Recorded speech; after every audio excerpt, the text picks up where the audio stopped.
Sabe o que é, gente? Boa noite. O Murilo Campos, que é o diretor da Bagaça, junto com o Rodrigo Molina, falou: Mauro, depois que eu falar um, você conta até cinco, né? Então eu contei um, dois, três, quatro, cinco, porque a gente nunca acredita, né? Que esse negócio de live agora, né? O tempo inteiro, live pra lá, live pra cá.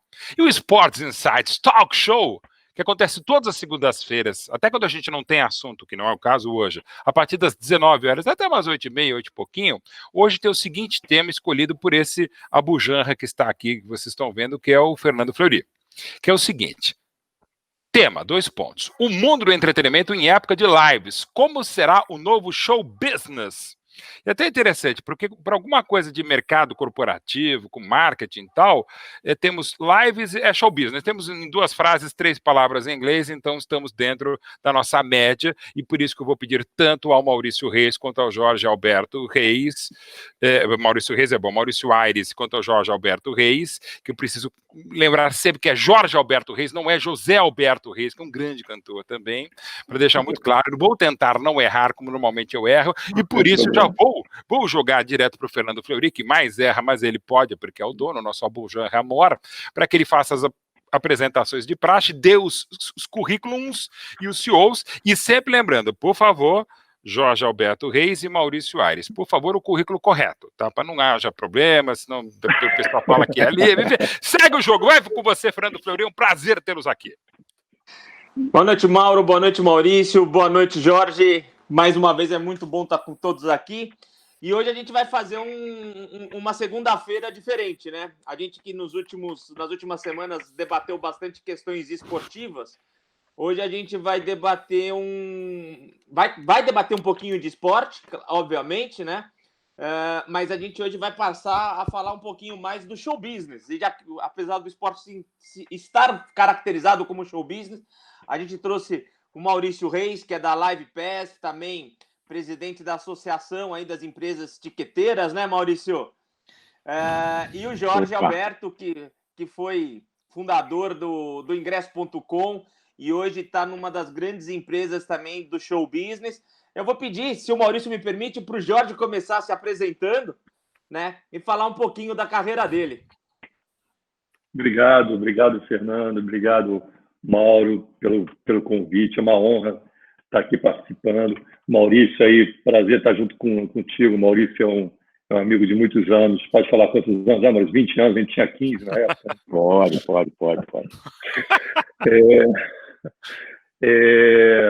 o Fernando falou, eu sou um dos cofundadores aí da Ingresso.com, fui presidente da empresa durante quase 15 anos. Vendemos a Ingresso, eu lá e meus sócios para o Submarino, trabalhei no Submarino, depois na Americanas.com, em algumas áreas. E depois desse período, eu fui convidado para um ex-cliente meu até, pelo Alan Adler, que foi o CEO da IMM, para montar um site de venda de ingressos a todos dentro de uma empresa de entretenimento, que hoje é a IMM. É uma empresa que, além de ter o Rio Open, tem Circo de Soleil, faz musicais, Taste of São Paulo, né, o próprio São Paulo Fashion Week, entre outras propriedades da empresa. Eu sou responsável por fazer a venda de ingressos pela Todos e pelos sistemas de pagamento, cashless, pela Intellitic.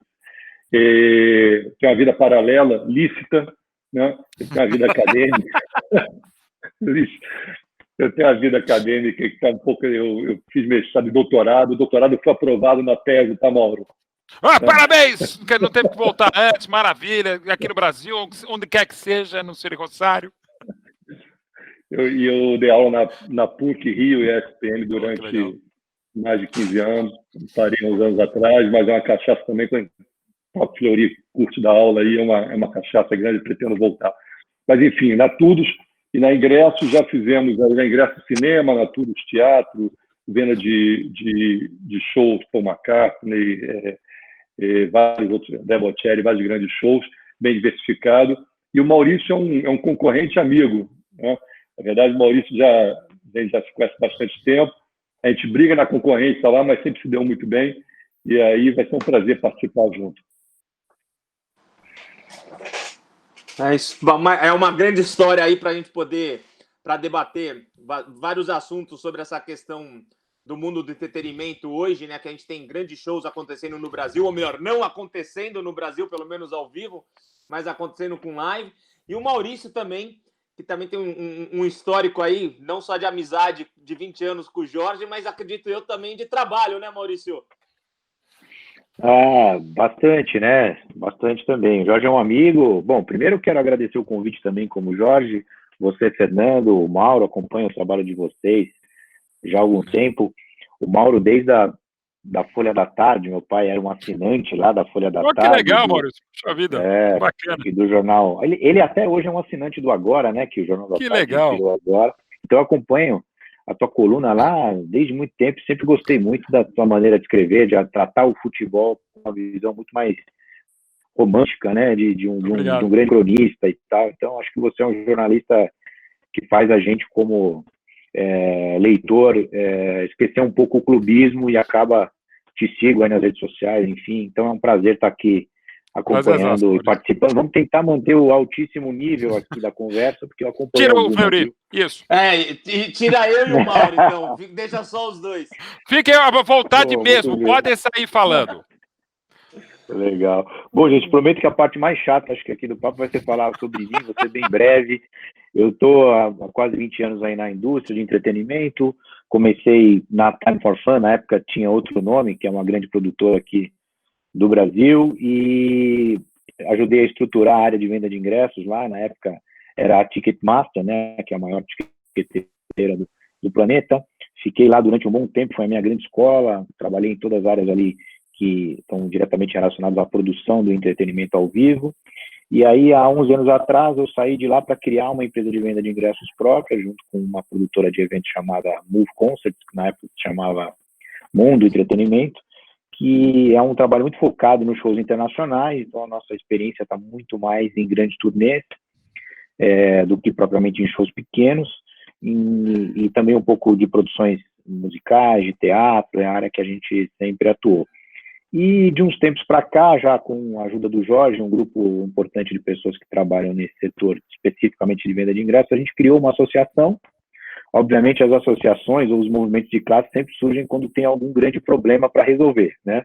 Não foi diferente com a gente, tinha lá um grave problema envolvendo um processo contra uma empresa, e a gente se uniu, os concorrentes sentaram na mesma mesa, e assim começou um movimento associativo que já tem um bom tempo aqui no Brasil, essa Associação Brasileira das Empresas de Venda de Ingressos. É um trabalho que a gente já realiza há algum tempo, e até foi importante no contexto aí da crise. A gente já está, de certa forma, organizado para enfrentar esse grande monstro que surgiu aí nas nossas vidas nesses últimos meses, né? Ô, Fleury, antes de mais nada, deixa eu pedir só licença para o Jorge e para o Maurício, porque nosso Big Boss, um dos Big Bosses, né, o Rodrigo Molina, manda o seguinte recado. Olha, gente, hoje vamos sortear especialmente bolsas de estúdio para o novo curso da escola D360. Serão 5 no total, e os felizardos terão direito a assistir à pré-estreia, à gravação do curso, que é muito legal, Correspondente Internacional. Começa hoje a partir das 9 horas, vai até a quinta-feira, com a condução da Patrícia Lopes, da Karina Ávila, da Bárbara Gutierrez, da minha amicíssima Mari Fontes e muito mais, tá bom? Então é o seguinte, a gente vai sortear 5 ingressos especiais. 5 bolsas. 5 bolsas. É porque tem tanto ingresso aqui, com o Jorge, com o Maurício Aires, com tantas empresas que eu já usei bastante, fui a shows maravilhosos. Uma coisa que nós pegamos era um negócio inacreditável. Lembra na época pré-internet, pré-celular, que a gente ia tentar, o maluco ia uns cinemas 9h30 da noite, você tinha que chegar 6 da tarde para fazer fila, não sei o que lá. Se vendiam muitos mais ingressos do que cabia, a gente ficava que era vergonha, a gente ficava... Na escada, Mauro. Sentado na escada, acarpetado. Olha, Deus é gigante, como não morreu gente mais em cinema, em estádio de futebol, que é a pouca vergonha, e eles vieram para moralizar. Então, para moralizar, toca o barco Fernando Fleury aqui no nosso Sports Insights Talk Show. Eu acho que dentro dessa abertura que os dois convidados e você fizeram, acho que a gente tem uma questão bem legal para a gente já começar a trabalhar, que já envolve o futebol, que é a venda do ingresso, né? A venda do ingresso hoje, por meio eletrônico, ela não só ela é muito mais prática, ela é muito mais fácil para todo mundo, né? Mas eu ainda tenho uma dúvida se ela está em todo o mercado. Por exemplo, eu sei que no futebol e nos shows acontecem bem, mas de repente no cinema, por exemplo, a gente sabe que não é tão prático ainda, as pessoas ainda não têm esse hábito, né? Como é que vocês veem essa transição hoje do consumidor para a saída às plataformas eletrônicas de ingresso? Em todos os meios, dos shows, do futebol e do cinema e teatro. Maurício, quer começar?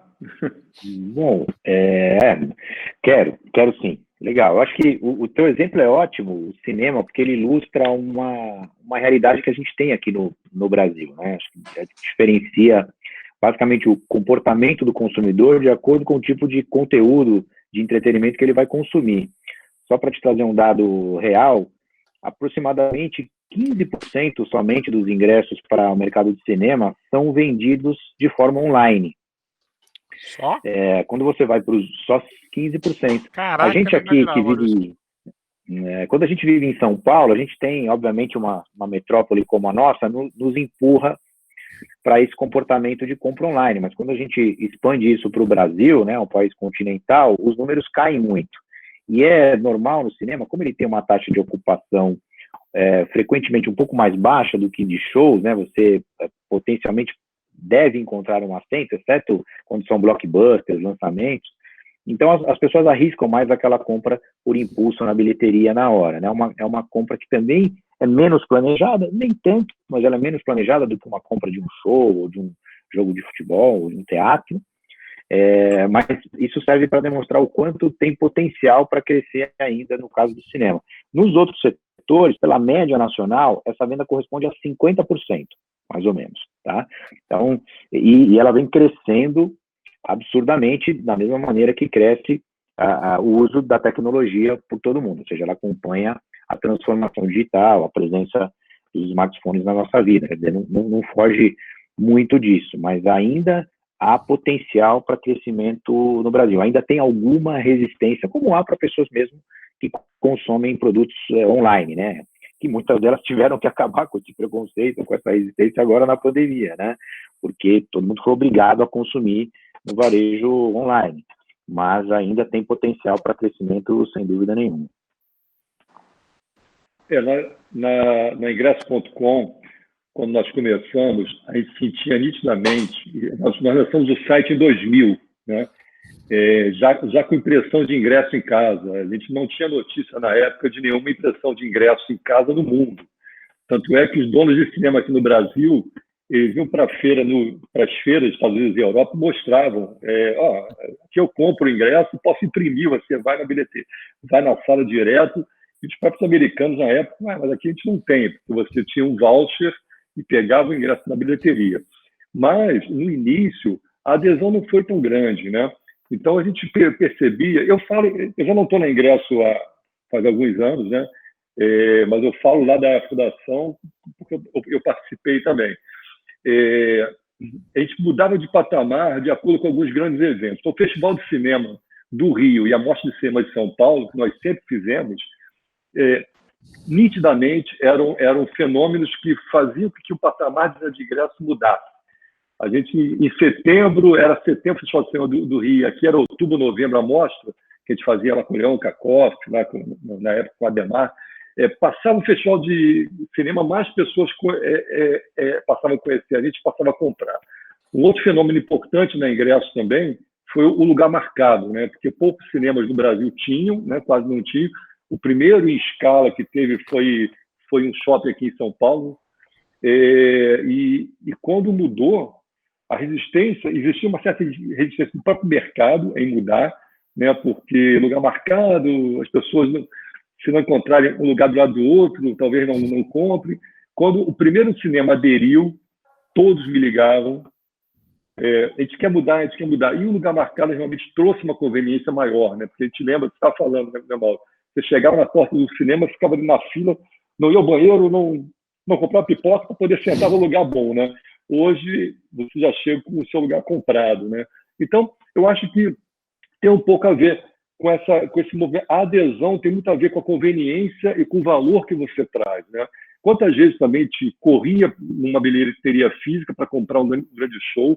Quantas pessoas ficavam acampadas dias antes para poder comprar o ingresso físico, né, aqui no Brasil e fora, e com a venda pela internet, isso facilitou bastante, né? Você fica no computador agora, na fila lá, ou buscando, mas a conveniência aumentou muito. Então, conforme o Maurício falou, realmente, quando a gente vai ao cinema final de semana, a maior parte comprou pela internet, mas final de semana, mas tem um espaço muito grande para o crescimento ainda.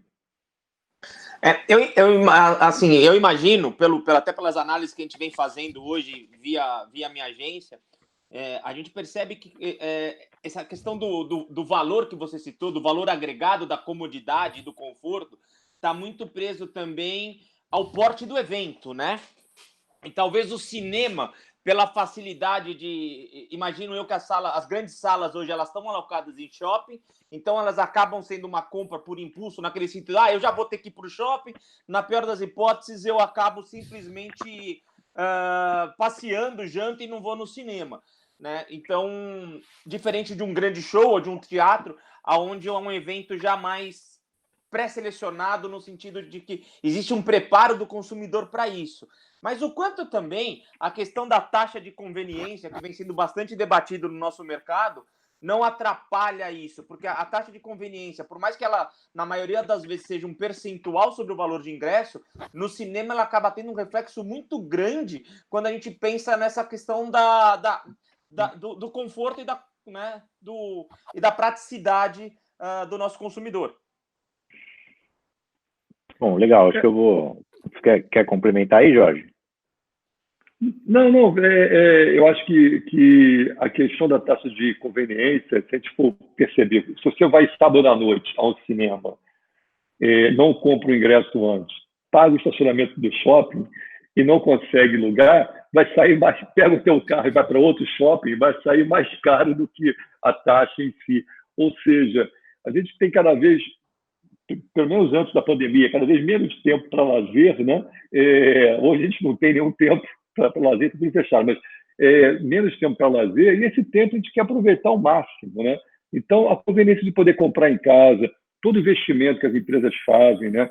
Com grandes bancos de dados, questão de segurança da compra, muita tecnologia, não é pouco, não. Então, tudo isso é a maneira que você tem de oferecer um serviço de qualidade e de segurança, investir e cobrando por ele. Né, Maurício? Sem dúvida. E acho que tem essa coisa da oferta e demanda também, como você colocou, Fernando, tem uma influência nisso, sem dúvida. Se você pegar os shows que são objeto de desejo mesmo, aqueles grandes shows nacionais ou internacionais, a gente pode usar como exemplo a última turnê da Sandy Júnior aqui, para não usar um exemplo internacional, né? A abertura de vendas foi uma loucura, né? A fila virtual que se criou para compra online foi uma fila virtual gigantesca, assim, de volumes estratosféricos que inviabilizariam uma fila humana presencial na frente do estádio.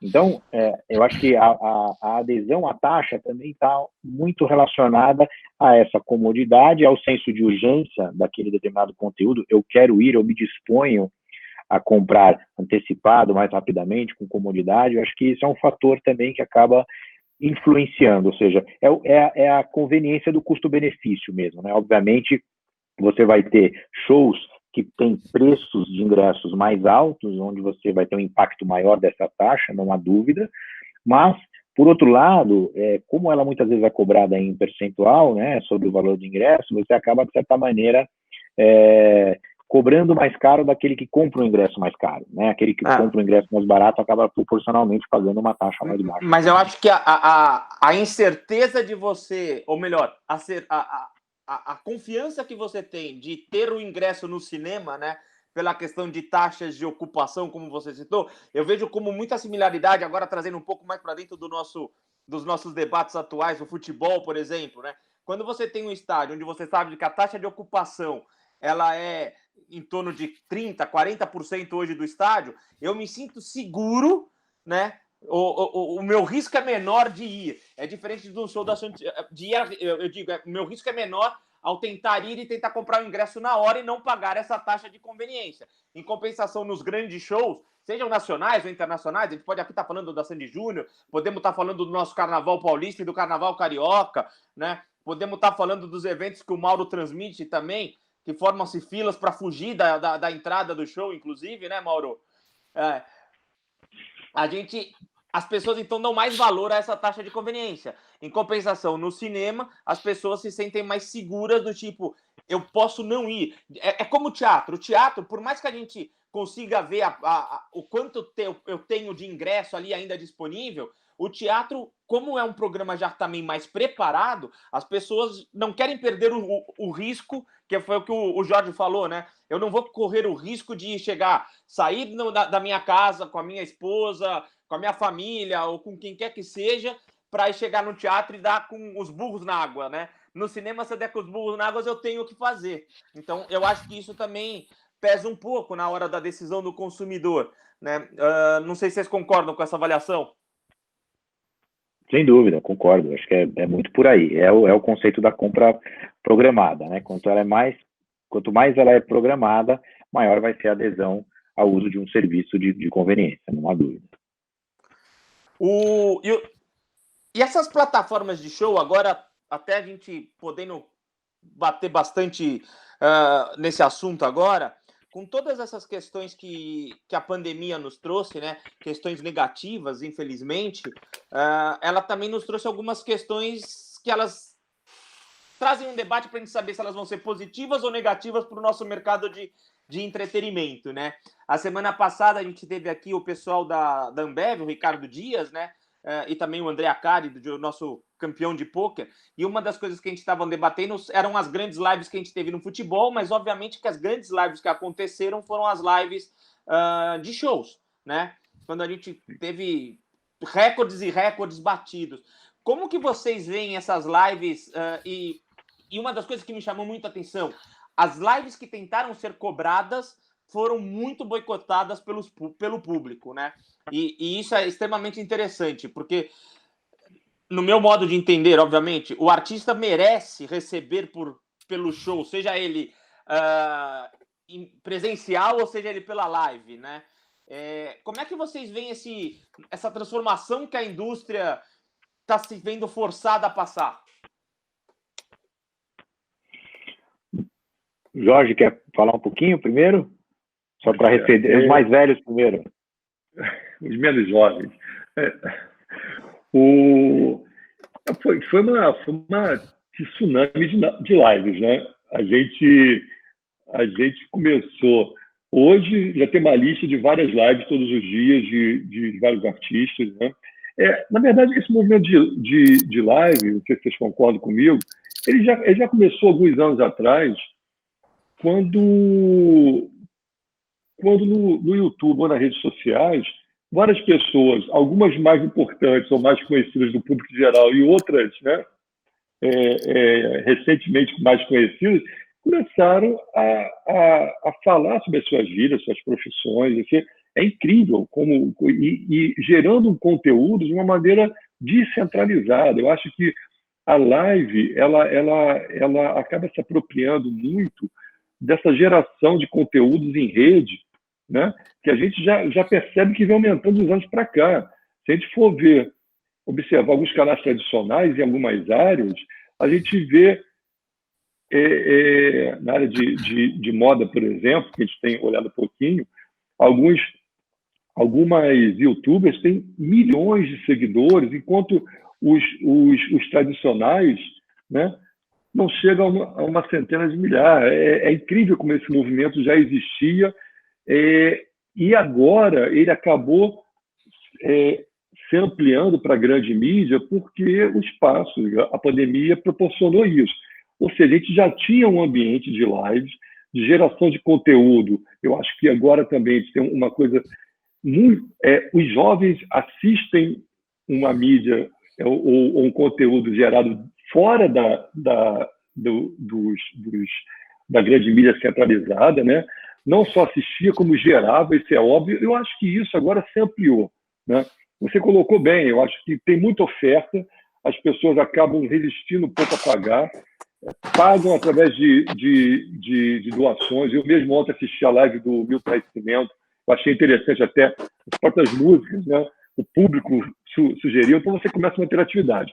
Onde isso vai parar, a gente não sabe. Nesse momento, tudo bem, que é a opção que nós temos, né? E não cobrar. Agora, a gente tem alguns clientes, teatros, de shows, já acreditando que a live vai coexistir com o show ao vivo, né? Principalmente clientes que têm 300 lugares, capacidade limitada, né?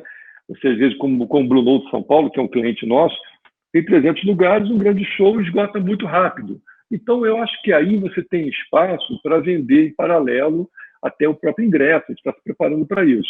Eu acho que aí você vai... Agora, uma live, ela acaba ocorrendo uma vez para o mundo todo, né?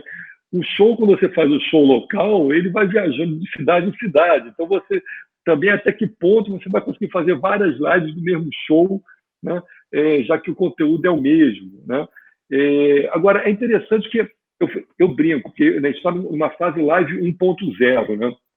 Se você for começar a colocar aí a questão da realidade virtual, da realidade aumentada, né? O Second Life, a gente viu um projeto há poucos anos atrás, lá em Los Angeles, de você poder, de casa, com óculos de realidade virtual, você entrar num show paralelo àquele show real.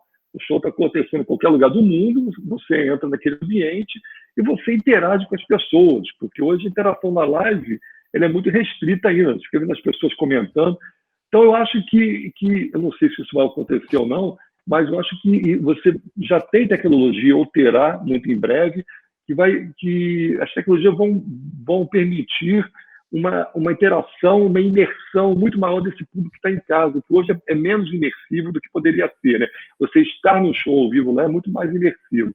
Então, tem várias coisas, é difícil você prever, algumas coisas a gente prevê que vão acontecer rapidamente e demoram mais, outras ao contrário, mas é um movimento interessante, que eu acho que acelerou muito aquilo que já vinha acontecendo no público jovem, acelerou para um público menos jovem agora. Legal. Eu queria pegar o gancho aí do Jorge.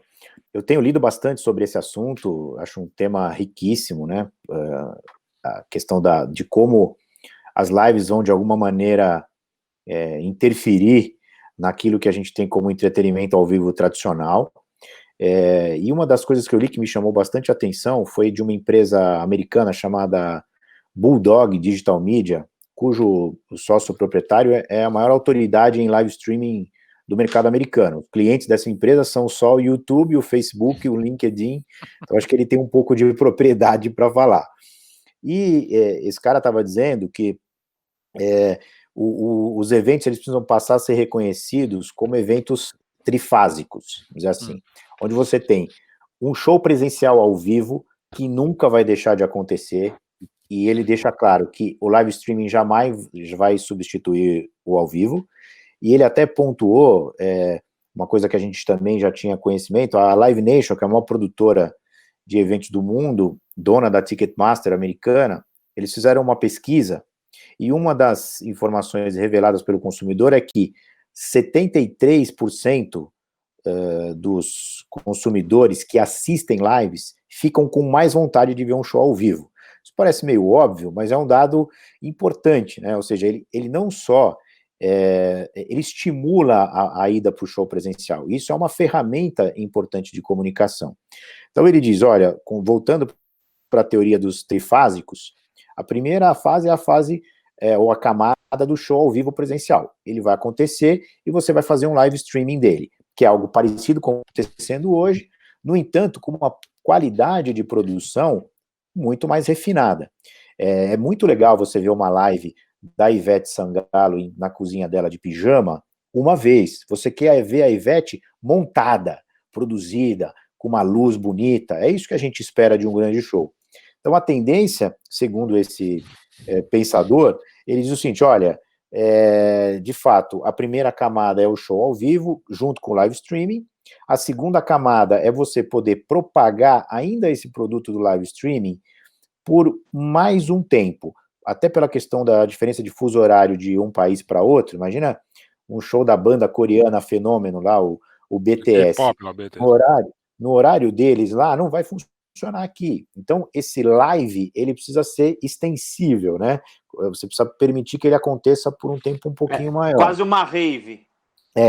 E além disso, você precisa captar a imagem, já produzir aquele show, imaginando que você também vai vender ele on demand depois, né? Ou seja, e aí você vai melhorar aquela produção do vídeo, colocando conteúdo de visita do backstage, um meet and greet com o artista, coisas que você pode fazer para enriquecer, e ele vira um produto on demand que vai compor com aquela plataforma de entretenimento do artista. Ou seja, o artista hoje, ele precisa se apropriar da live como um recurso para ele divulgar mais a carreira dele, para ele vender mais shows e vender mais música, né? A gente sabe que a evolução da indústria da música empurrou o artista para sua principal fonte de receita ser a venda do show, né?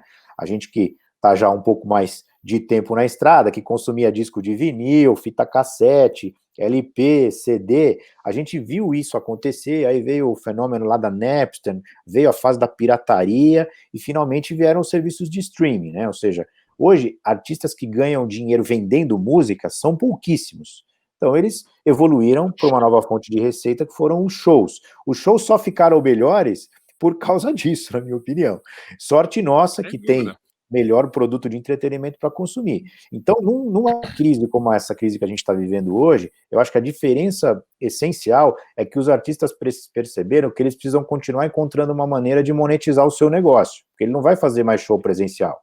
Então, eu acho que ele vai melhorar a sua plataforma como um todo. Ele vai produzir uma live melhor, ele vai ter um produto on demand de maior qualidade, e dessa maneira ele consegue, quem sabe, não só vender o live streaming daquele show que ele vai produzir, mas até criar um produto de assinatura mensal, para ter recorrência, né?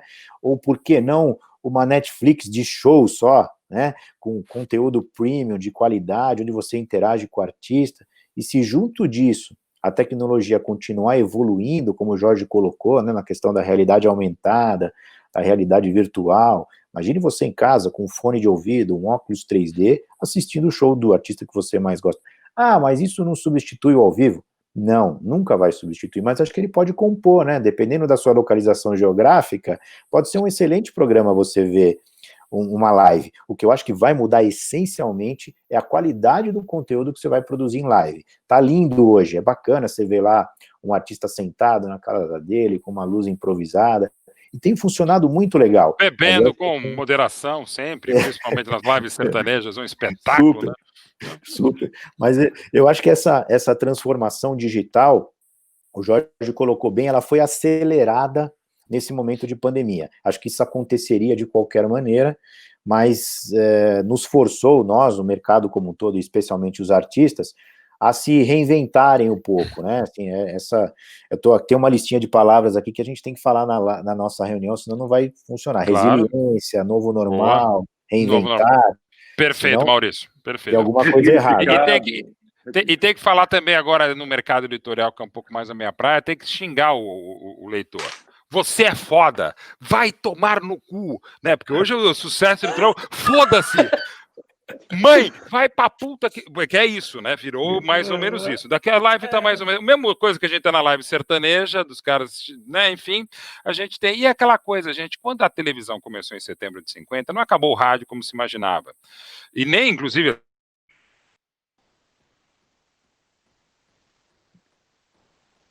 Acho que o Mauro travou. O Mauro acho que deu uma travada aí. Não tem problema, daqui a pouco ele volta. Mas aproveitando Público nos o Mauro estádios, né? Como se imaginava. Quando começou a. Opa, tô aqui, Mauro, cadê eu? Tô aqui? A gente perdeu. Você foi falar do seu passado longínquo, nem a internet aguenta. Não, tô aqui. Não, é exatamente sobre um músico de cinema. Às vezes eu, como jornalista, me sinto como um músico de cinema, né? Desde o Al Johnson, que já não tem mais, o ascensorista, o jornalista talvez não tenha mais. Mas assim, as coisas se adaptam. E é isso, gente. A venda de um VHS, depois de um DVD, de um Blu-ray, de um show, você não vai querer... Não, é o contrário, gente. E posso te dizer por hoje, hoje passei o dia inteiro escrevendo o livro da Portuguesa, que é um dos meus próximos livros, e não me pergunte por quê, mas ouvindo Roger Waters e David Gilmour, até para compará-los em milhões de versões de Comfortably Numb. E todas as vezes que estava ouvindo e escrevendo a história da Portuguesa, eu chorava, porque em alguns momentos é para chorar mesmo, por momentos ruins da Lusa, mas chorava ouvindo David Gilmour, chorava ouvindo Roger Waters e com vontade tremenda de voltar ao Morumbi, no show do The Wall, ao Allianz Parque, e ver como meu irmão teve a felicidade de ver David Gilmour e Roger Waters lá no O2. Então, assim, gente, isso acrescenta, é de uma antice imaginar que não vai acabar. Não, é exatamente isso. O que o Jorge falou em relação ao Blue Note, cara, você não consegue, será mais do que 300 pessoas, você faz um pequeno grupo, eu estou num projeto sobre isso, de futebol, não dá para falar aqui também, que é exatamente isso, cara, você faz uma experience nesse sentido, velho. Então, assim, você vai se adaptando, isso só cresce, como vocês falaram, acelerou um processo que vai chegar em muitas coisas legais que vão agregar, vão acrescentar. Em cima disso, a Paula Manhê, ou Paola Manhê, mas é Paula Manhê, pergunta, começando por você, Maurício, como vocês acham que serão as ativações de marca, ações de live marketing nos próximos grandes festivais de música, Maurício? Ah, legal, boa pergunta. Eu acho que elas vão precisar, da mesma maneira, buscar algo diferente, algo que fuja do tradicional para as ativações no mundo digital, especialmente, né? Eu acho que os shows, as ativações de shows presenciais, elas têm propriedades que já são muito bem definidas, né, no patrocínio tradicional. Então, a marca, ela o apresenta, ela tem as ativações, às vezes, direitos de pré-venda, aí ela tem ativações lá, on-site, no local do show mesmo, né, onde ela tem uma experiência com o usuário, com a marca, uma brincadeira, uma ativação. Isso acho que vai continuar existindo sempre. Eu acho que no caso do digital, vai ser algo totalmente novo, que vai demandar uma criatividade acima do normal. Acho que vai passar um pouco pela questão do uso da realidade aumentada, do uso da realidade virtual. Acho que essas novas tecnologias, de alguma maneira, vão acompanhar essas experiências, porque eu acho que só expor a marca num backdrop atrás, ou tomar cerveja durante o show, eu acho que isso é mais do mesmo. Eu acho que o caminho da ativação, ele vai passar por uma experiência necessariamente interativa durante o show, que seja muito criativa e que, de alguma maneira, participe da experiência do usuário, né? O usuário que está vendo ali um show, uma live, um show presencial, ele não quer um elemento que o disperse daquilo, ele quer algo que seja parte do show e que, de alguma maneira, contribua para aquela experiência. Assim, na verdade, eu não tenho solução nenhuma, nem a minha especialidade, mas eu acho que acredito que a solução caminhe por aí, né? Por algo que seja inovador, criativo e que permeie o uso da tecnologia, sem dúvida nenhuma. Jorge? É o desafio atual, né, nessa área, principalmente na área de patrocínio. Se você for pensar nas propriedades que os patrocinadores, conforme o Maurício falou, recebem hoje de um grande evento, as propriedades não mudaram nada nos últimos 30 anos, na maior parte delas, né? Ele quer a plaquinha dele lá, ele quer os ingressos, ele quer a divulgação quando for na TV, né? Se o show passar pela TV, ele quer uma pré-venda. O desafio nosso, frente quem trabalha mais na parte de tecnologia, é justamente como criar ambientes ou novas propriedades digitais. E aí eu acho que tem a questão não só da realidade virtual aumentada, tem também a questão da gamificação, né? Da gamificação. Você criar ambiente onde o próprio cliente gera o conteúdo e consome. O século de live é interessante, mas é um pouco mais complicado. Mas o que o desafio, algumas tentativas já fizemos. Nós fizemos há 3 anos atrás, por exemplo, um game lá no Paper Rio Open, que o cliente apostava, né? Não era uma aposta de dinheiro, mas ele falava, obviamente, que não é permitido, mas ele falava quem ia ganhar o jogo, quem ia dar o saque mais rápido. A gente fez alguma coisa com o UFC também há uns 3 anos atrás. Então, nós estamos buscando novas propriedades que permitam uma mensuração maior e uma interatividade maior entre patrocinador, promotor e conteúdo. Eu acho que esse é o desafio. O Rock in Rio já fez algumas ativações interessantes aí no último evento, lá fora também. a questão da própria pulseira que a gente falou, do cashless, né, da Interitix. Algumas ativações são feitas com RFID e via celular, ou seja, você está dentro de um evento, você consegue saber quem está naquele evento, trocar mensagem, você consegue oferecer um brinde, uma cerveja para uma pessoa que está dentro daquele evento. Então, o desafio é começar a oferecer mais valor para o patrocinador, pensando no que vai ser esse ambiente para frente. Eu acho que hoje uma parte dos eventos patrocinadores ainda estão fazendo o que se fazia 20 anos atrás. O desafio é mudar isso.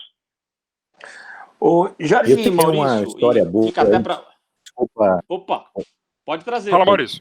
Desculpa, é que eu lembrei aqui do caso. Eu fui, o Jorge, ele está falando também em nome da empresa Intelitix, que é o grande case de serviços cashless no mundo, né? E eu tive a sorte de conhecer essa empresa no Festival Coachella, lá na Califórnia, em 2010. E eles me levaram para fazer uma experiência durante todo o evento com o uso da pulseira, desde o momento em que eu acessava o local do evento.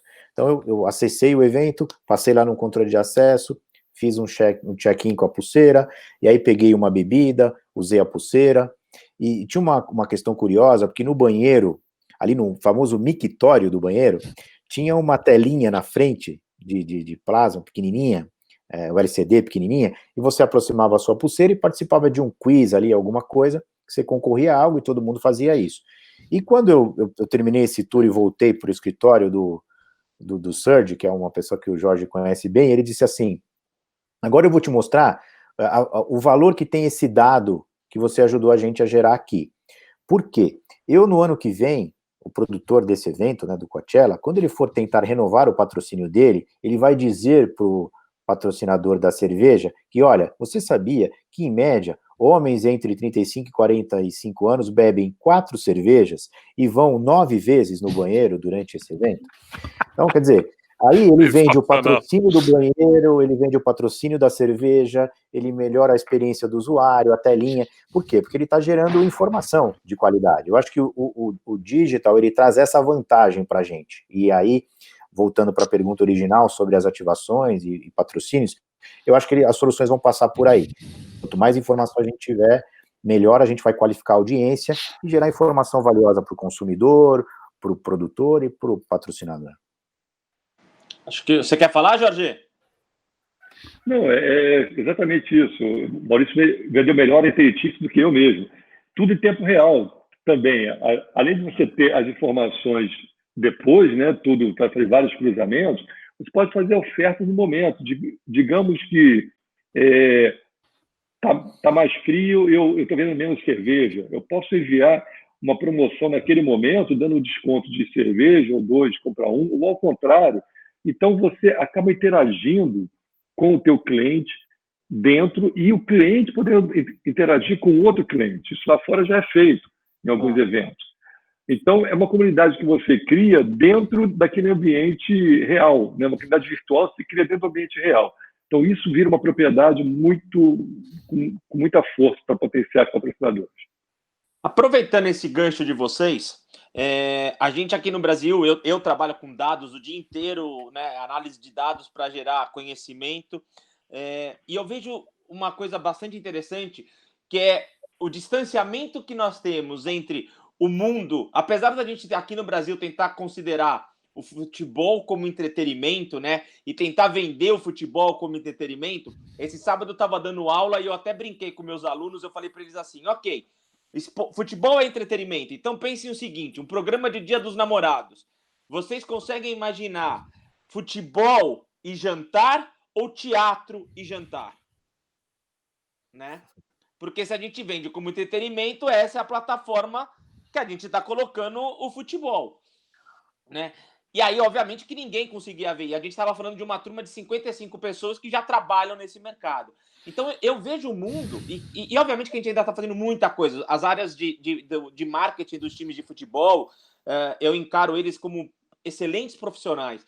Mas a gente ainda tem um mundo muito distante entre esse mundo que vocês estão nos apresentando e que a gente conhece, e a realidade dos estádios brasileiros. Né? Lá fora, muitos estádios de futebol já tem isso.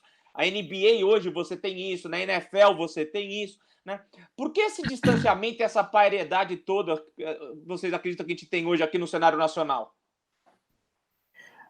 Você diz a paridade em relação ao quê? Aos equipamentos? Por que a gente não consegue ter essa questão, por exemplo? Por que os nossos estádios, de repente, não são tão preparados, não só para os shows, mas também para esse futebol? Porque, no fundo, por exemplo, para Live Pass ou para IMM, o futebol não poderia ser um grande negócio, o esporte não poderia ser um grande negócio como show business mesmo, como uma plataforma de show business? Não, sem dúvida. Olha, eu gosto de usar o exemplo para quem já teve a oportunidade de assistir um jogo da NBA, por exemplo. Eu acho que toda a atmosfera que envolve a sua participação naquele evento, ela quase que te impulsiona para o consumo, né? Então você vai lá, você vai comer no ginásio, você vai comprar um merchandise, você vai, de alguma maneira, você vai alimentar aquela cadeia de serviços que estão no entorno daquele ginásio, porque é uma coisa cultural já do americano que funciona dessa maneira, né? Aqui no Brasil, as pessoas não têm essa cultura. Eu não sei se essa cultura foi criada porque nós não temos bons equipamentos, ou o contrário, né? Não sei se é o ovo ou a galinha. Mas, assim, primeiro, acho que tem um aspecto cultural.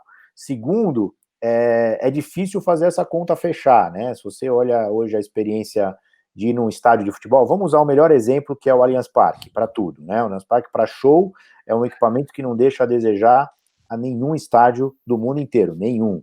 Os gringos vêm para cá, precisam pendurar luz, posicionar palco, eles ficam impressionados, você põe carreta no gramado, você tira o gramado, é um equipamento espetacular para trabalhar, do ponto de vista da produção.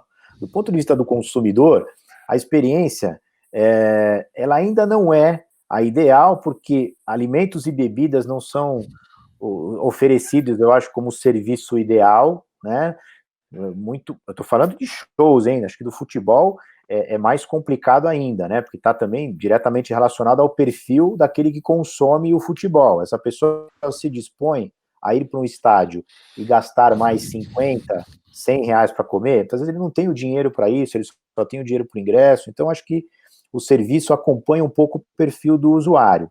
Mas eu acredito que seja muito mais uma questão cultural, que funciona muito nos Estados Unidos, porque o americano tem essa cultura do eu vou consumir, eu vou para o estádio, para o ginásio, eu vou fazer tudo, eu compro a camiseta, eu compro a pipoca, o hot dog, a cerveja, e isso vai funcionando muito bem assim, do que propriamente só porque a gente não sabe fazer. Eu acho que está melhorando, eu gosto de usar o Allianz Parque como um exemplo para tudo, inclusive para o consumidor assistir o show, né? Acho que é um equipamento incrível, mas eu acho que a cultura ainda é algo que para você transformar vai levar um bom tempo. Jorge? Quem sou eu para falar de esporte para vocês, já frente o Mauro, mas, enfim, quando a gente olha como é tocado, né, como é gerido o esporte nos Estados Unidos e na Europa, é um negócio. A paixão, ela está junto, mas se você for ver como que é estruturado uma NBA, uma NFL, uma liga de beisebol, as ligas na Europa também, né? É uma outra história. Então, anos à frente, e não estavam, né? Se você for ver NBA, NFL, década de 70, não era esse movimento de... Né? O esporte como um todo, o próprio tênis não era na década de 70, e como que evoluiu muito em termos de business. Eu acho que tem essa questão cultural da gente aliar um pouco a paixão a visão mais de business mesmo, né? Falta. Você não tem aqui no Brasil, recentemente, algumas mudanças ocorreram, mas você não tem isso de uma maneira muito disseminada. E ainda, muito relativo a show ou outros esportes, que a gente fala só em futebol, né? Mas você vê quantos esportes, como basquete, não consegue avançar muito em termos de business. O vôlei também não, depende muito de patrocínio, né? Em termos de bilheteria. A gente faz a Tudos vende para a Liga de Vôlei, para a CBV. A gente vê como é difícil você sustentar o esporte aqui no Brasil sem o patrocínio. E uma questão é equipamentos, né? Você vê uma cidade que nem São Paulo, com o poder aquisitivo que tem, você não tem uma arena de 20 mil pessoas moderna. Nos Estados Unidos tem dezenas, se não, né, cada cidade de 30 mil, 40 mil tem uma venue. Então, é impressionante como a gente atrasou tanto tempo, né? Ibirapuera, a gente faz o UFC lá, mas é uma venue que requer muito investimento. 50, e aí, né? anos 50, né? Não tinha o conceito de hospitalidade, nada digital. Nada. E você vê como que esse business nos Estados Unidos, ele retroalimenta novas vendas, né? Eu fui um tempo nos Estados Unidos, passei um tempo lá em 2011, e o grande projeto era o projeto do 49ers, né? Lá em São Francisco. Eles pegaram 2 caras do Google e era stream para 76 mil pessoas, todo mundo ia poder ver o jogo no seu próprio celular. Né? Aquele projeto que foi inaugurado, acho que em 2014, se não me engano, hoje já tem mais uns 4, 5, 6 estádios muito mais modernos do que aquele. Então, o Atlanta fez um estádio do lado do outro, $1 bilhão. Agora, você tem uma renda que impulsiona muito isso muito fortemente, e uma racional de paixão aliada a business, conforme eu já falei. Eu não vejo isso aqui no Brasil. A gente está muito distante. Claro que nosso poder aquisitivo é mais baixo. Agora, uma cidade que nem São Paulo não ter uma venue que nem o O2, né, que tem Londres, o Berlim, é inaceitável. O poder aquisitivo que tem São Paulo, com potencial, e é uma dificuldade grande. A gente fez 3 jogos de pré-temporada da NBA lá no Rio, lá na arena que hoje tem lá no Rio, né, na Barra da Tijuca, e ver que é uma arena moderna, do padrão brasileiro, mas muito, muito, muito aquém de qualquer arena lá nos Estados Unidos.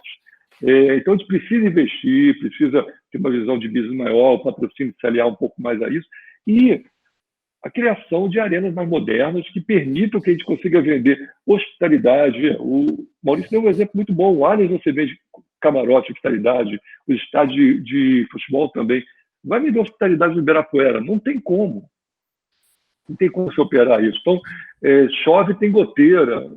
Uma cidade como São Paulo precisaria de uma arena, e outras cidades aqui no Brasil muito mais modernas, para você poder atrair um conteúdo mais diversificado e que girasse negócio mais fortemente também. A gente não consegue fazer isso muito de uma maneira efetiva e recorrente aqui no Brasil.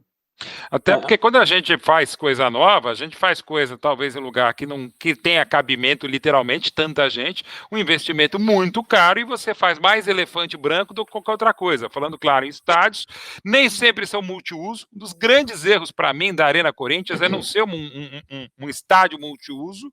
Ele é feito para só jogar bola, não tem como você fazer um estádio daquele tamanho, independente de junções políticas, administrativas, esportivas. Você tem que tentar fazer, sei que Itaquera é mais difícil, mais longe e tal, mas você tem que tentar fazer algo multiuso, e a Arena Corinthians é feito para não ser. Então são coisas inacreditáveis que acontecem, e aí cada um paga suas contas se for para pagar. Daniele Rios. Tem uma questãozinha aí? Vai lá, Fernando. Uma questão, acho que o Maurício tocou, que eu acho interessante, claro. A questão cultural, né? Quando a gente fala de alimentos, né, bebida, essas coisas, né, souvenirs, compra de souvenirs, por exemplo, lá fora, Mauro, quando a gente analisa os times, principalmente os times americanos, as ligas profissionais, a gente subdivide as receitas americanas em três grandes pilares, né? Ingressos, souvenirs, comidas e bebidas, né? E a gente costuma analisar, a grosso modo, claramente, 33% das receitas para cada um disso. Então a gente diz, se um time faturou 5 milhões de reais, vamos supor aqui no Brasil, com ingresso, no total a capacidade de receita de uma partida, do tal famoso match day, que um monte de analista de marketing gosta de falar, a capacidade total seria de 15 milhões, e são 15 milhões, então são 10 milhões que estão sendo subaproveitados, que foi o que o Maurício falou. E pode ser tanto um erro, pode ser não, eu encaro isso tanto como um erro, como um problema cultural, sem dúvida nenhuma, né? Cultural e econômico, claramente, obviamente, né? Que a gente tem um problema econômico no país, mas também como um problema de marketing, sim, de uma falta de ação das pessoas de promoverem um melhor acesso a isso, né? E acho que isso poderia mudar bastante o mundo dos esportes, porque não é um problema só do futebol, mas quando a gente fala de aumentar em 3 vezes o valor de uma receita, né? De um match day, seria bastante interessante para todo mundo. Obviamente que eu não estou falando que é fácil antes que os times de futebol comecem a me criticar, mas é um trabalho que precisa começar a ser feito. Claro, só os souvenirs aí, você vê ali, questão de licenciamento, pirataria, já vê o problema. Ó, a Daniele Rios está aqui perguntando, vou começar com você, Jorge. Além das lives, o entretenimento pode ser formatado em outra dinâmica, tipo drive-thru? A gente teve até uma experiência de cinema drive-thru agora no Allianz Parque, né? Esses dias com uma série de filmes e o próprio show do Jota Quest. Ou delivery? Drive-thru ou delivery? Há alguma inovação nesse sentido? A pergunta não é do iFood, não é do Rappi, não é nada, né? Temos aqui drive-thru, delivery, enfim. A pergunta é da Daniele Rios. Primeiro você, Jorge. Em termos de delivery, eu acho que vamos começar pelo delivery. Eu acho que, já havia um movimento, obviamente, né? E esse movimento se acelerou muito, né?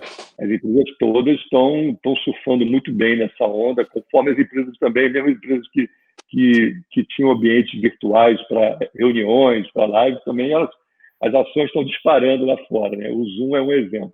Cresceu 100% aí desde março, 70 poucos por cento há 2 semanas atrás. Enfim, eu acho que se havia alguma resistência de algumas pessoas, ela foi quebrada. Tem uma notícia da área de e-commerce, somente até maio, 5 milhões de novos CPFs compraram no e-commerce. Ou seja, o e-commerce ganhou 5 milhões de clientes de março a maio. Isso é fantástico, né? Para a área de produtos. Eu, particularmente, eu acho que esse negócio ele vai continuar durante a pandemia, durante esse período de transição. Eu acho que pode ser interessante para você manter um giro, mas eu não acredito que esse negócio se perpetue depois. Até está vendo uma live lá do administrador do próprio Allianz, ele falando, é 2% de receita que eu recebo em relação ao show, em relação ao futebol. Então, para agora, tudo bem, mas depois, se você já tinha dificuldade de casar o futebol com shows, imagina com drive-thru. Eu não sei, eu não acredito nesse negócio depois da pandemia, minha opinião. Eu acho que ele vai continuar durante agora, mas eu não acredito que seja uma onda que se perpetue depois. Já o delivery e as empresas todas, eu acho que vão crescer bastante e aproveitaram essa onda para mudar de patamar. Maurício? Bom, eu concordo, acho que o drive-in, pelo menos o drive-in do momento, ele é passageiro, eu acho que ele dura o que dura. O drive-in que a gente conhece há mais tempo, esse vai continuar existindo sempre, eu acho que é um negócio que é completamente sazonal, atemporal, né, enfim. Mas o drive-in para show, eu particularmente não acredito, porque acho que a experiência para o usuário é ruim, e acho que a conta não fecha para quem produz isso.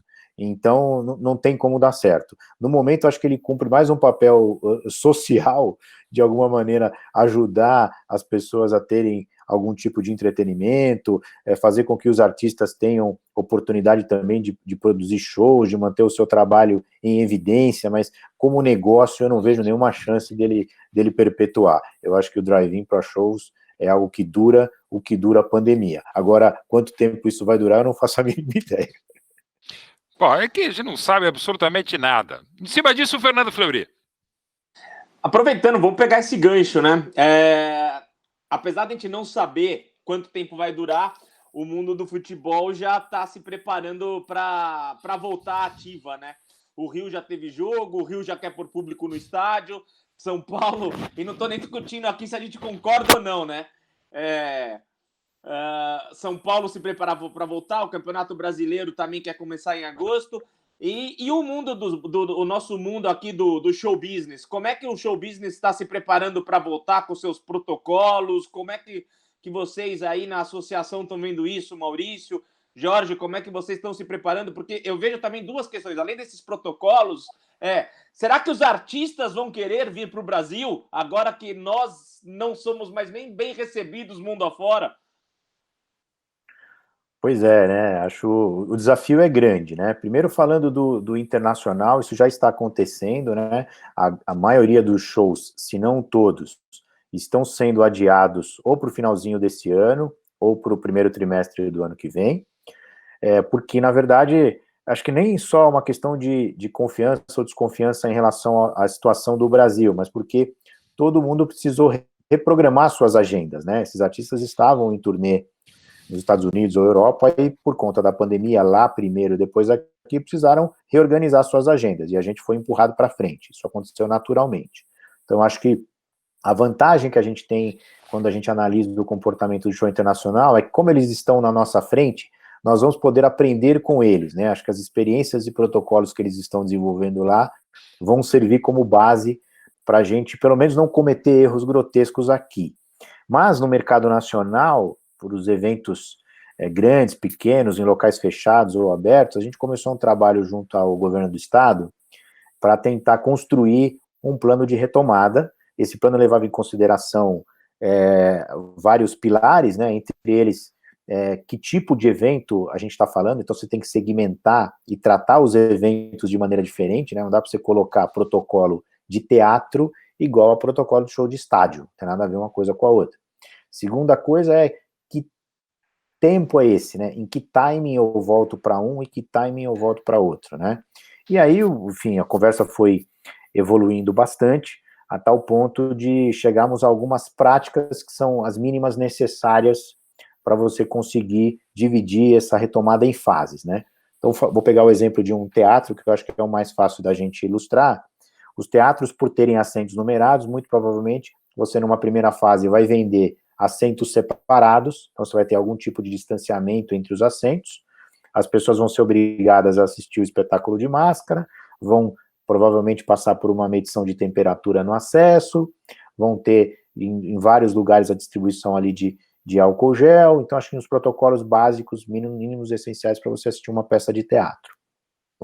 Quando você vai migrando para shows maiores, eventos maiores, você vai sempre esbarrando nesses atributos aí, que é a higienização das pessoas, a sanitização dos ambientes, né, e as medidas que você tomaria durante o show. E se alguém estiver tossindo muito, passando mal, o que você faz a partir dali, né? Se foi detectado um caso naquele evento, que obrigação você tem de comunicar às autoridades, que é um trabalho de obrigação, de responsabilidade social. Então, assim, eu acho que é algo muito difícil de você construir com o poder público, porque é algo relativamente novo. Por outro lado, você imaginar um show numa casa de espetáculo com 30% da ocupação dela, talvez a conta não feche para você fazer um show com 30%, porque a bilheteria não vai ser suficiente, por mais que todo mundo diminua um pouco aquilo que está ganhando, né? O artista talvez possa reduzir um pouco o cachê, o fornecedor cobrar menos, a casa menos para alugar, mas é muito difícil. Eu acho que essa retomada é uma retomada que ela vai ser difícil para todo mundo, para o consumidor, para o artista, para o dono de uma casa de espetáculo, mas, assim, os protocolos, de maneira geral, vão passar por isso, né? Assim, a sanitização dos ambientes, a experiência do usuário ser totalmente pautada por higiene, né? Mas, assim, não vejo nenhuma grande reinvenção. O básico que a gente tem feito em relação à venda de ingressos e acesso de público é priorizar a venda sem contato, ou seja, não tem venda presencial de ingressos, e a validação do ingresso no acesso ao evento, ela é feita também sem contato. Então você usa, o próprio consumidor faz a aproximação do seu celular ou de um ingresso impresso em casa num equipamento que vai fazer a leitura, não tem a interação com o humano que poderia estar infectado. Então, esse é o básico. Eu acho que isso vai acontecer, os planos já estão sendo feitos e é o que deve, nos próximos dias, ser divulgado aí pelo poder público. A pergunta agora é de alguém que eu gostaria de ter o sobrenome, Fábio Palmeira Silva. Qual a expectativa, Jorge, de mudanças nos serviços e experiências de um evento ao vivo a partir da chegada da rede 5G, se é que vai mudar? Eu acho que a mudança vai ser bastante significativa. A gente não tem serviços que vão estar acompanhando, ou os negócios acompanhando ainda, mas eu acredito que vai ser uma revolução tão grande quanto foi a chegada ou a disseminação do uso dos smartphones. Eu acho que você vai ter uma possibilidade muito maior, somente pelo volume de dados e a inteligência que você vai ter dos próprios equipamentos, né? Aquilo que a gente falou, né, de realidade virtual, de de realidade aumentada, e ele ganha uma força maior com a chegada da tecnologia 5G. E aí, Maurício? Eu não tenho dúvida, acho que a evolução é gigantesca, né? Porque hoje a gente fala muito, quem trabalha com tecnologia fala muito em experiência do usuário, né? E imagine se para a gente aqui, que está fazendo uma reunião, um encontro, a gente já depende muito de uma conexão boa para que a coisa flua bem. Imagina se você está vendo o show do seu artista preferido, né? Tem que ser infalível, né? A gente não tem essa chance de errar. Eu estou participando de alguns projetos que vão envolver venda de ingressos para eventos de live streaming, e uma das coisas que a gente tem discutido muito é isso, né? Como é que a gente consegue entregar para um consumidor um produto que vai se adequar ao tipo de conexão que ele tem em casa, ao tipo de device que ele vai usar para assistir. Isso pode ser um telefone, pode ser uma Smart TV, pode ser um computador. Então, existe uma tecnologia importante por trás disso, que quando você tem mais banda para trafegar, é um enorme problema a menos para você enfrentar. Então, acho que o 5G facilita muito para que a experiência do usuário para o entretenimento ao vivo no live streaming seja infinitamente melhor. Não tem como fugir disso do live streaming. Vai lá, Fernando Fleury. Depois eu quero saber também do Maurício e do Jorge Reis, se há alguma questão para talvez depois disso da pandemia, tal do novo normal, como falou Maurício, e tantas outras questões, se a gente vai conseguir baixar o preço da pipoca no cinema, porque se continuar assim, realmente não teremos mais jeito. Mas vamos lá, Fernando Fleury. O Jorge e o Maurício, você sabe que eu tinha um professor, Mauro, você fala isso, eu lembrei, que ele costumava falar que a pipoca era mais lucrativa do que a venda da cocaína, né? Mas não tenha dúvida, eu não sei se às vezes eu monto uma faculdade, se eu faço uma religião ou vendo pipoca no cinema, mas enfim. Desculpa as brincadeiras, Maurício e Jorge, Imagina. Mas não é brincadeira, é sério, evidentemente, fazemos todos parte disso aí, eu não sei. Eu já lancei... pior é que essa pipoca é viciante, né? Porque além disso, eu sei. Não, comer pipoca. Eu não posso citar um dos meus documentários que eu lancei no cinema e brincando, falando sério sobre isso. Foi muito engraçado, até com os responsáveis. Realmente precisamos equacionar. Não foi equacionado coisa nenhuma, mas enfim, segue o jogo, Fleury. O Jorge e o Maurício tocaram bastante, né, na questão da realidade virtual, da realidade aumentada, né? Como que vocês veem também? Lógico que o 5G vai impactar bastante nessa tecnologia. Essa tecnologia também impacta bastante na experiência do usuário, mas também vai impactar bastante na experiência dos patrocínios, né? Quando recentemente a gente viu, ainda um pouco fora disso, eu tenho uma filha de 10 anos e os amigos dela e ela brincando ali no Fortnite da vida, e de repente apareceu o tal do DJ Marshmello, que eu nunca tinha ouvido falar quem era, e ele estava fazendo um show lá dentro, e os personagens participando, né? Todo mundo então parou de jogar videogame para assistir o show dela, né? É óbvio que isso vai... A realidade, o VR ou a realidade aumentada que vocês falam é um caso muito além disso. Mas as marcas começam a participar, né? E aí eu lembro daquela história de 15 anos atrás, né? Na época que eu ainda tinha cabelo, o Mauro tinha cabelo, quando o Second Life tentou inventar essa história. Como é que vocês veem o impacto disso nas marcas, né? Porque as marcas também vão ter que participar disso. E o usuário vai ter cada vez mais, né? Nós como consumidor, nem como usuário, nós vamos também começar a cobrar mais das marcas essas questões, né? Acho que o impacto vai ser monstruoso, vai ser muito grande. Eu acho que você vai ter um canal, como a gente falou anteriormente, muito amplo e muito rico, o que vai permitir a interação. Porque hoje, você trabalha ainda, apesar de... e você conhece isso muito mais, de uma maneira ainda muito massificada, né? Sim. E quando você consegue conhecer não só o dado estático do seu cliente final, do seu consumidor, mas também o dado comportamental, enriquece muito, né? É dinâmico, é aquilo que o Maurício falou, não é um CPF, um e-mail, idade e gênero, né?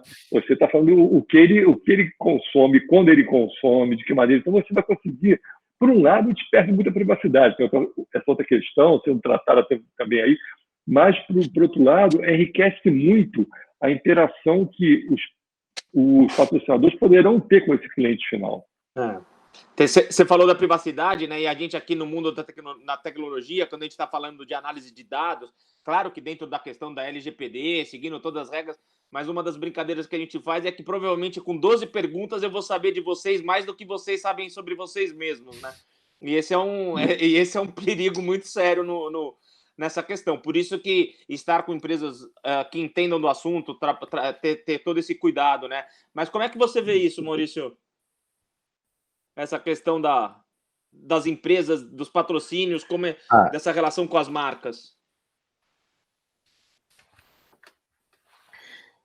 Bom, eu acho que eu falei um pouco disso, né, na resposta anterior. Eu acho que a palavra aí que vai fazer a diferença é a criatividade, né?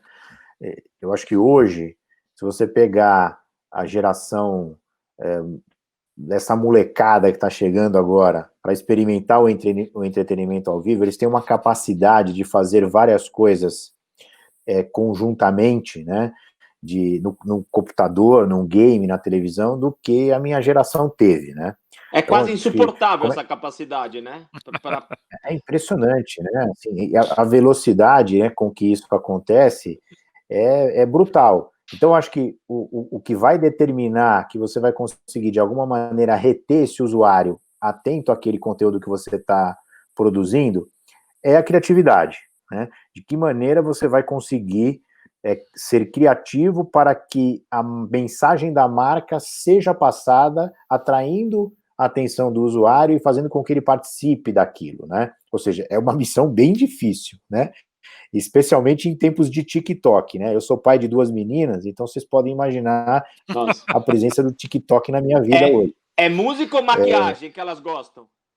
É qualquer coisa, na verdade, que se mexa na TikTok, frente delas. Exato. Né? TikTok, exato. Então, assim, ao mesmo tempo, eu de verdade, eu não consigo entender como um negócio como o TikTok ganhou a dimensão que ganhou, né? Tudo bem, é legal, tá lá, mas assim, isso mostra que o gatilho para você conseguir reter a atenção do usuário, buscar uma nova ferramenta para se comunicar, é algo que está totalmente fora daquilo que eu entendo ser um conhecimento possível para resolver o problema. Eu não faço a mínima ideia, tá, do que vai acontecer. Mas você sabe a importância disso, Maurício, que você citou? Eu estava discutindo com algumas pessoas sobre essa questão e eu falo assim, o nosso esporte aqui, né, trazendo até para você, Mauro, você dizer para nós o que você pensa disso, mas o nosso esporte, o futebol, quando a gente começa a pensar em levar os torcedores para o estádio, que essa é uma das coisas que eu mais tento pensar o dia inteiro, né?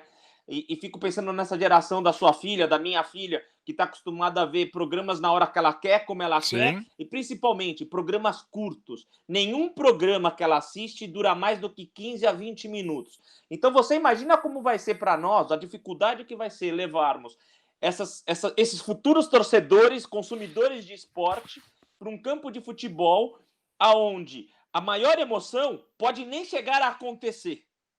Pode ser o 0-0, pode ser. Não vou dizer que seja de se pensar, então vou fazer jogos de 15 minutos, pelo TikTok. Não, mas, cara, é cada vez mais isso mesmo. É você usar o telão, você usar a realidade aumentada, você usar o celular, você usar, enfim, já que é multissensorial, está preparado para tudo isso. É um mega desafio. E o próprio, aí voltando, já que você citou o futebol, que é a minha área, eu sempre falo que eu não sou jornalista esportivo, eu sou jornalista futebolístico, e olhe lá. E basta, né? Exatamente por ser o futebol que a gente bem sabe, embora não que a gente saiba tudo, né? Tem gente que acha que sabe, mas enfim. Que é o seguinte, o futebol é futebol, gente, beleza, né? O cara é Flamengo, agora de repente é Chelsea, nunca... Cara, muda, o cara já é Chelsea. O Chelsea que até 2013 o pessoal não sabia o que era. É o Manchester City que até sabia, mas virou. O Paris Saint-Germain que voltou. Agora vem um ultra miliardário daqueles do James Bond e compra o Dom Pernil Santa Coloma, o maior time de Andorra, e faz um Andorrão melhor torneio, vira a NBA da Europa. Cara, tá isso tudo aberto. Não é porque o futebol, beleza, né? E é só ver qualquer história de corporação em qualquer momento do Império Romano, do que quer que seja. O Fernando Fleury tem uma bela tese, até porque conviveu um pouquinho. Você sabe que as coisas precisam estar mais espertas. Então, nesse momento que a gente não sabe porra nenhuma, a gente tem que estar pelo menos atento, os que estão como tipo de futebol. Futebol não precisa, não, cara. Precisa pra caramba.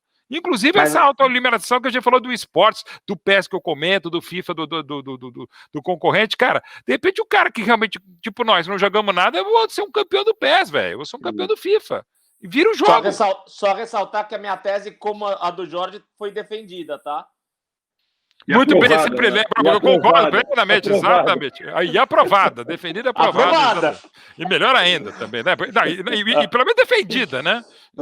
Enfim. A minha foi defendida. Vai acabar virando ministro. Tá no caminho.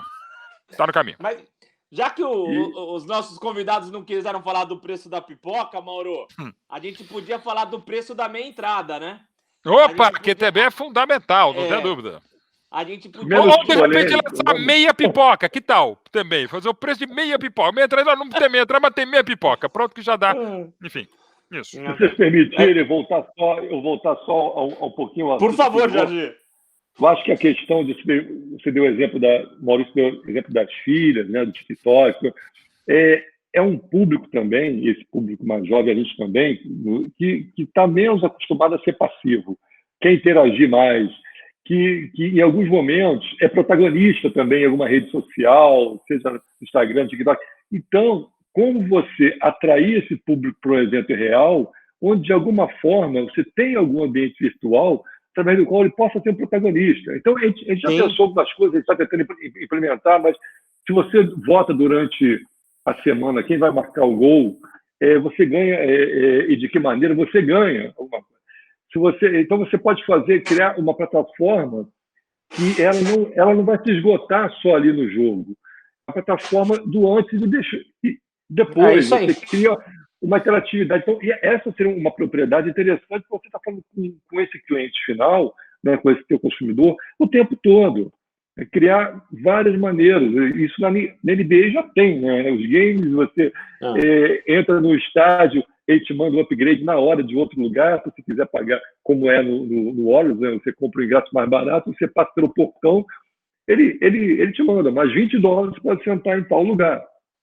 Então, é uma maneira que tem, com isso, mais de você estimular mais esse cliente. É aquela questão do velho one-to-one, né? O cliente é um indivíduo, você tem que tentar individualizar essa relação que até então era de massa. É isso, é o que você falou. A gente fez um trabalho recente com o Galo, né, das vendas das 100 mil camisetas, que foi exatamente isso. Foi um trabalho bem a conta-gota ali para a gente chegar em parceria com o Galo e com a End-to-End, e que reflete exatamente isso que você falou. Conseguimos analisar o torcedor, ter dados desse torcedor e devolver isso para ele de uma forma que ele entendeu como a gente devolveu, né? Tanto que ele repercutiu comprando as camisetas. E ele pôde participar, né? Que ele pôde criar o modelo da camiseta. Né? Ele criou o modelo, ele votou no modelo, e aí agora ele está participando com outras ações, que é exatamente isso, né?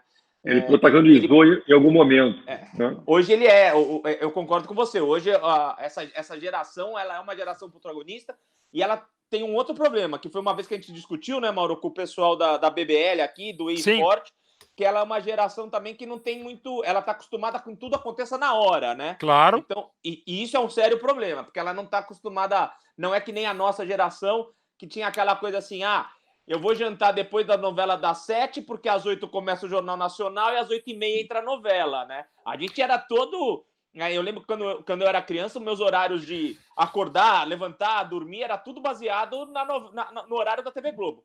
Né? Que inclusive já mudou, né? Passou da novela das 8 até a novela das 9, né? Exatamente. Eu vou até citar um exemplo que aconteceu comigo sábado. Eu recebi a seguinte mensagem no Instagram, daquelas mensagens que não vêm direto, vem lá todas as mensagens. Não vou citar, evidentemente, a pessoa. Era assim: fala, Maurão, bom dia. Dá uma moral para a nossa página, era uma página sobre futebol. Só segue, e sobre o Palmeiras, né? Mas, obviamente. Só segue nós, por favor, que já ajuda muito. Adoramos o seu trabalho. Abraços. Mensagem mandada às 11h13 do sábado. Aí eu tive uma série de probleminhas com a minha mãe, graças a Deus está melhor, tal. Trabalhei também sábado e domingo normal, tal. Aí, às 3h38 da tarde do domingo, ou seja, 28 horas depois. Obrigado por, entre aspas, defecar, usando um termo mais chulo, para as pessoas que gostam de você. Vai escrever seus textões sem pé e nem cabeça. Seu asno, o Palmeiras tem vergonha de você. Bom, É um aí eu sujeito falei, com bastante paciência. então, né? exatamente, eu falei, velho, desculpa, eu tava com a minha mãe com probleminha, mas beleza, tô aqui, já tô seguindo tua página, beleza? Aí falou, ô Mauro, tá, beleza, obrigado agora por ter seguido. Cara, eu já tô usando isso aqui em curso, cara, porque assim, cara, são Você viu? 28 horas. O Cara, Molina provou. E naquele negócio impressionante que você nem consegue ver o feed, né, cara? Enfim. Porque daí ele começou a me xingar em todas as minhas postagens do Instagram. Não adianta, enfim. E aí eu falei, velho, agora tá bem, tá de boa, enfim. Mas eu acho que é um bom exemplo disso aí, né? Mas você vê que o Molina, então, não é dessa geração, né? Porque ele esperou 2 anos pela sua resposta sem te xingar. Agora o cara vai ter todo o direito de voltar a me xingar, pô, porque realmente o Molina, aliás, ô Molina, tô esperando a relação dos 5 sorteados que vão ganhar o curso correspondente internacional, vão ver essa pré-estreia gravação hoje, com a Patrícia Lopes, Karina Ávila, Bárbara Gutierrez, Mari Fontes e grande elenco. E você sabe que uma das coisas legais aqui da THE também, eu não conhecia, mas o Maurício e o Jorge citaram a questão da realidade virtual, da gente poder estar entrando nos eventos. A THE estava discutindo, uma vez nós estávamos aqui discutindo sobre como você dá aula também dentro dessas possibilidades, não com realidade virtual só, mas de você estar dentro de uma classe com outras disposições, ou dentro de uma feira, porque eles têm também aqui o congresso, né, junto com a Trevisan. Então, de como que a gente poderia, como eles podem estar desenvolvendo outros meios aqui interativos para que uma nova pandemia não atrapalhe. Realidade aumentada é um negócio fantástico, um dos próximos projetos que a gente está fazendo aí devemos ter, um negócio maravilhoso. Toda a realidade é maravilhosa, né? Quer dizer, nem toda que a gente vive aqui, mas enfim. Estamos chegando na hora, né, Mas Fleury? eles ainda não responderam ainda a nossa questão, já que não vão responder da pipoca, da meia entrada, então, Mauro. Bem lembrado. Eu estava tentando ajudar o Jorge, o Maurício, para de repente eles arrumar uma meia entrada para o show do meu grupo, que é o São Bosta. Mas enfim, vamos lá, o Jorge. Agora a bucha para você, depois para o Maurício a questão da meia entrada.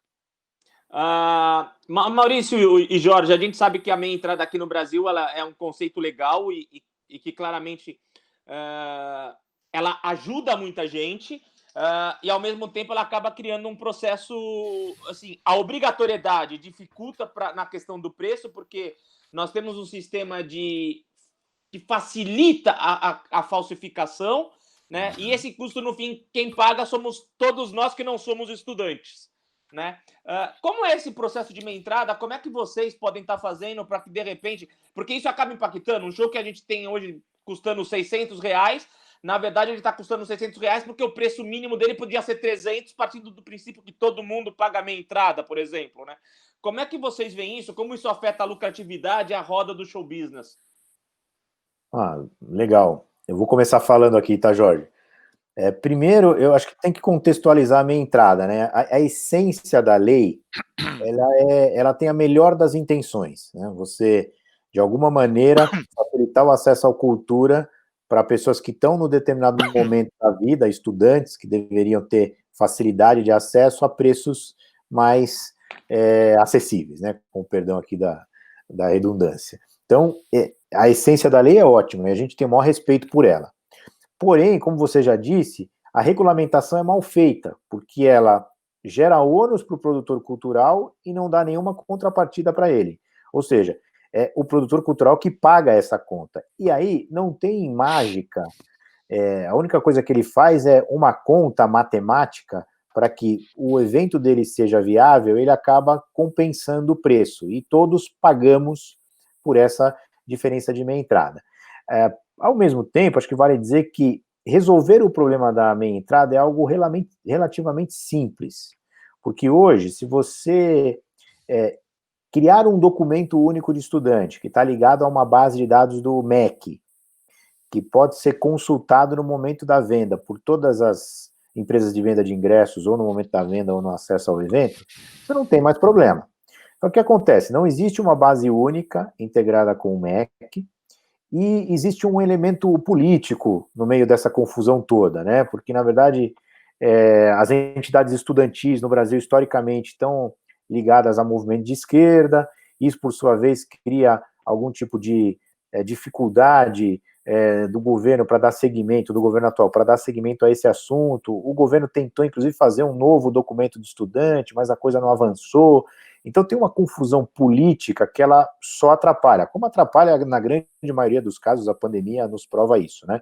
Mas especificamente no caso da minha entrada, a solução em si é muito simples, é ter um sistema único, controlado pelo Ministério da Educação, onde os documentos sejam obtidos por estudantes que de fato estão estudando em algum lugar que possa ser comprovado, e nós, vendedores de ingressos, vamos simplesmente nos integrar a essa base de dados no momento da venda no acesso ao evento. Ou seja, é simples, o que complica é realmente a questão política que permeia tudo isso. Jorge?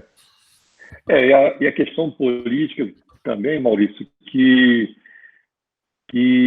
amplia o conceito de meia entrada para muito além de quem precisa, né?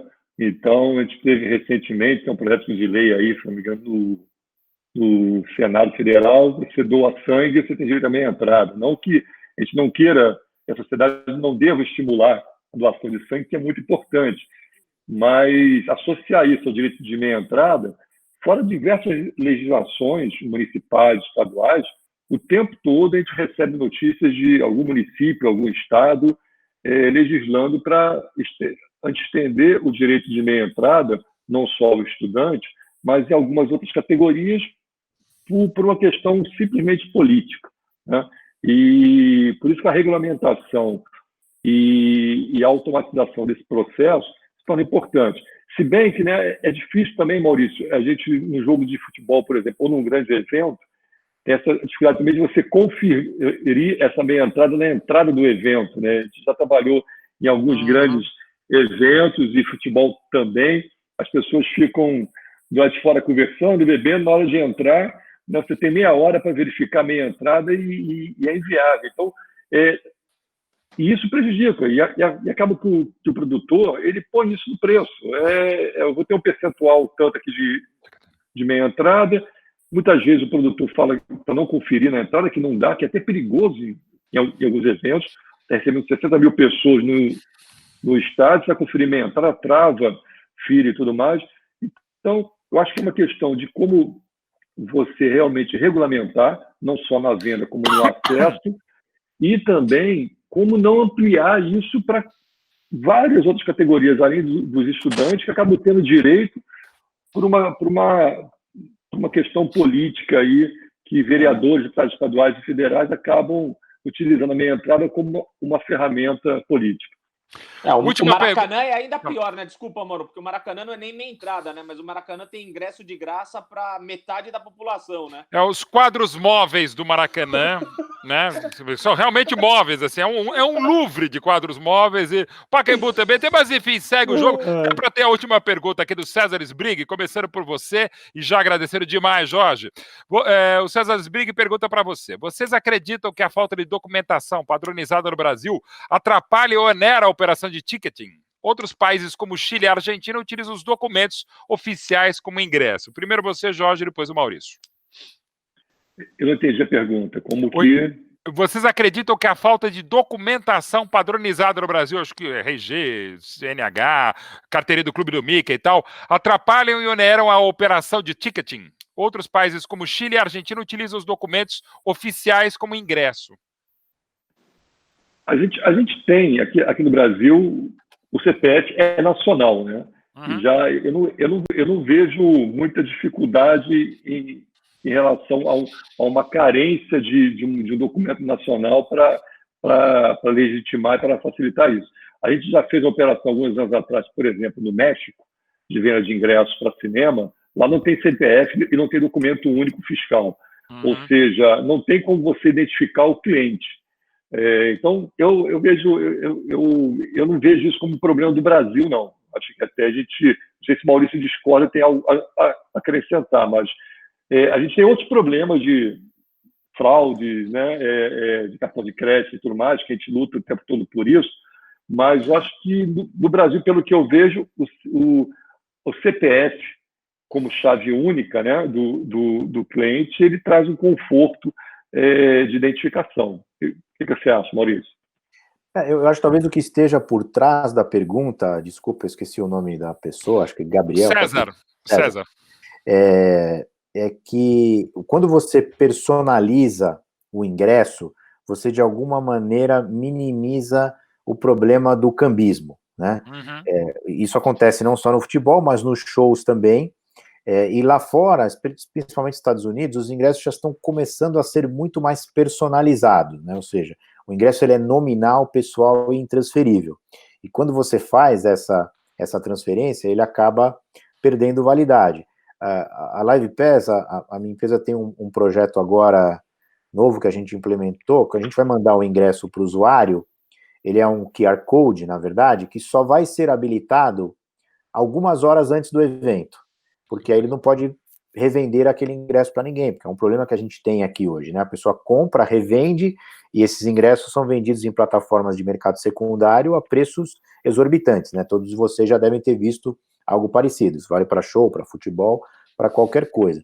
E quando você faz isso, às vezes o artista, né, que é o principal, a principal pessoa que deveria receber por aquele ingresso, ele não está participando desse negócio, ele é um mercado totalmente secundário. Então, acho que a personalização do ingresso, ela deve passar um pouco por aí. Talvez a intenção da pergunta do César vá nessa direção, né? De que maneira a gente associa mais a pessoa àquele ingresso para tentar coibir o cambismo. Eu acho que a solução vai passar um pouco pelo uso de tecnologias. Apesar... Oi. Desculpa te cortar, Maurício, mas por exemplo, nos Estados Unidos você tem um mercado secundário oficial, né? Onde as equipes mesmo operam o mercado secundário e todo mundo ganha, né? Você tem os dois lá, você também tem o não oficial. Lá, o StubHub via Google, eles são amados e odiados. O StubHub, por exemplo, ela patrocina equipes de basquetebol, da NFL, quer dizer, a coisa tem essa dualidade. Aqui no Brasil, o mercado secundário, ele também tem as duas formas, mas ele é um mercado mais complicado. A gente tem muito problema na nossa indústria, da fraude por meio do mercado secundário, ou seja, a pessoa está revendendo um ingresso lá no site secundário que ele não é um ingresso válido, e aí o consumidor vai tentar entrar no show, ele é barrado. Então, quando você, de alguma maneira, personaliza o ingresso, associa ele a um documento, você evita esse problema no acesso, quer dizer, desculpa, esse ingresso é seu, está nominal a você, está aqui o seu documento, não tem como você não entrar, né? Obviamente, isso não é alguma coisa simples, né? Porque como é que você compra para os seus 3 filhos, como é que é o processo de compra no site, como é que... Há um caminho longo para se resolver, mas eu acho que as empresas têm investido muito em segurança para evitar o cambismo, e um caminho é esse de você talvez gerar o QR Code só no momento mais próximo ao evento, é de você criar serviços de segurança. Hoje tem muita coisa na linha das criptomoedas, né, que estão criando soluções de venda de ingresso, blockchain, na verdade, né? Blockchain. Recursos de blockchain. Quer dizer, tem muito projeto nessa área, as próprias pulseiras, de alguma maneira, já coíbem um pouco isso, né? Porque elas, de alguma maneira, personalizam o ingresso. Então, acho que estamos indo nessa direção. Há um longo caminho a percorrer, mas eu acho que estamos já nele. Ó, seguinte, para você concorrer ao concurso de correspondente internacional, é fácil. Basta você mandar um e-mail para BLA, sabe, blá, blá, blá. Então, blá, @ d360.com.br. Blá, B de bola, L de lápis, adianta, @ T de tatu, H de heliotrópio, E de elefante, 360 numeral.com.br. E se você não entender agora, também você não merece fazer o concurso de correspondente internacional, porque nem isso, @d360.com.br, eu não vou falar mais nada, até porque agora eu preciso agradecer muito a você, Jorge Reis. Muito obrigado pela aula no nosso Sports Insight. Obrigado a vocês pelo convite, foi um prazer estar aqui. Espero que eu tenha contribuído aí. Muitíssimo. Muito obrigado, Jorge Reis. Muito obrigado, Maurício Aires, também pela aula. Foi muito legal. Pessoal, obrigado a vocês pelo convite. Vou continuar seguindo vocês aqui, acompanhando as conversas. E, como o Jorge disse, a gente espera ter mantido o nível alto aqui, porque o sarrafo está alto. Tá altíssimo. Falando em sarrafo, nosso rei da capoeira, Fernando Fleury, fale uma frase final, inclusive acabe hoje a live, tipo o Falabella. Lembra o Falabella no video show? Quando ele falava uma frase bonita e abaixava a cabeça? Por favor, termine como Falabella hoje. Mauro, eu queria agradecer ao Maurício, ao Jorge, pela participação, porque foi super legal a gente sair um pouquinho do futebol, e falar desse mundo do entretenimento dentro desse contexto atual que a gente vive. Para mim foi super legal aproveitar aí para bater papo com os dois, tanto aqui quanto fora, aprendi bastante, né? Então, queria agradecer, convidar todo mundo para a semana que vem. Semana que vem nós vamos trazer o Fred e o Felipe para a gente falar do maior case que a gente teve aí atual no futebol de salão, né? Então, vamos falar um pouquinho aí dessa questão do Fred, que é um dos grandes youtubers do futebol. O Fred? Né? Aquele Fred? O Fred não do Fluminense, hein? Não, é o Fred do Instagram, não vou falar com esse menino, não. É esse aí. Não vou falar com ele. Né? Vamos aproveitar. Querido amigo. Que bom, né? Ele e o Felipe lá da Magnus, que a gente vai bater um papo sobre esse grande case do futebol, né? E aí, como você pediu, obrigado por tudo. Não, mas tem que ser mais devagar e ter a piscadinha. Esportes Insights, até a próxima. Abraço. Obrigado. Abraço. Tchau, gente.